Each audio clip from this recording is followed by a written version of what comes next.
સોનગઢ નગરપાલિકાની ચૂંટણી નિષ્પક્ષ નથી થઈ રહી અને તેમાં કંઈ ને કંઈ ઝોલઝાલ કરવામાં આવી રહ્યો છે તેવા આક્ષેપો કરવામાં આવતા પંથકમાં અનેક તર્ક વિતર્કો સર્જાતા જોવા મળી રહ્યા છે।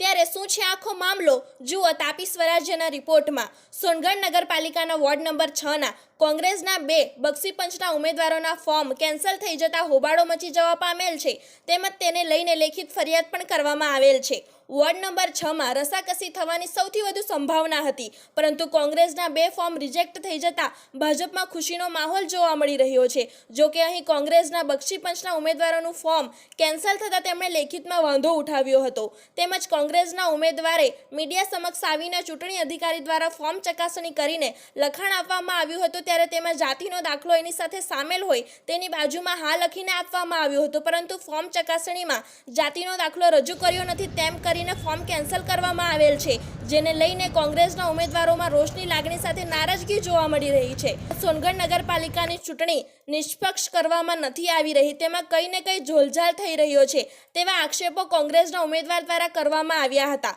વધુમાં ઉલ્લેખનીય છે કે વોર્ડ નંબર 7ના ઉમેદવારના ટેકેદારને લઈ ભાજપ કોંગ્રેસના હોદ્દેદારો અને ટેકેદારો વચ્ચે પણ ખેંચતાણ થઈ હતી।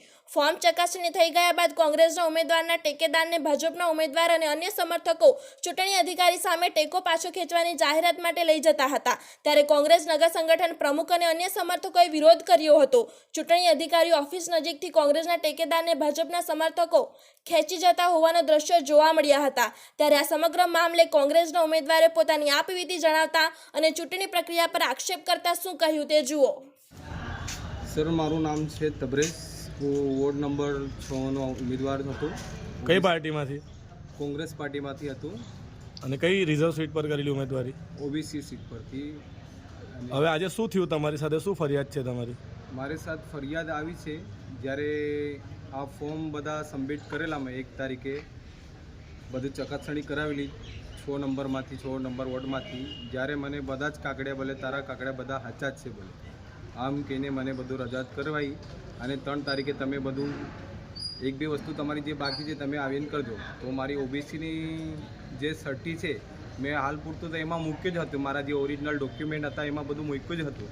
બાકી આ ચકાસણી જે અધિકારી છે એમાં મને જે કાગળિયા એ લોકોએ આપેલા એમાં બી લખેલું છે કે આ વસ્તુ ભાઈ આમાં સામેલ છે, હા કરીને આપેલા।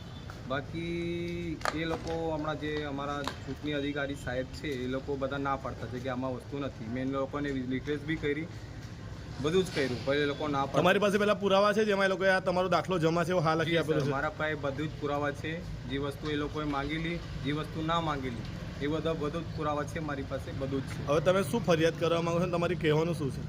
મારી ફરિયાદ તો એવી છે સર, આપણો દેશ સ્વતંત્ર દેશ છે, બધાને આપણી રીતે રાજકીય રીતે બધાને લડવાનો અધિકાર છે, બધા લડી બી શકે છે, કોઈ બી જાતની હોય, કોઈ બી મોટો હોય, કોઈ બી કેવો બી હોય, બધાને લડવાનો અધિકાર છે।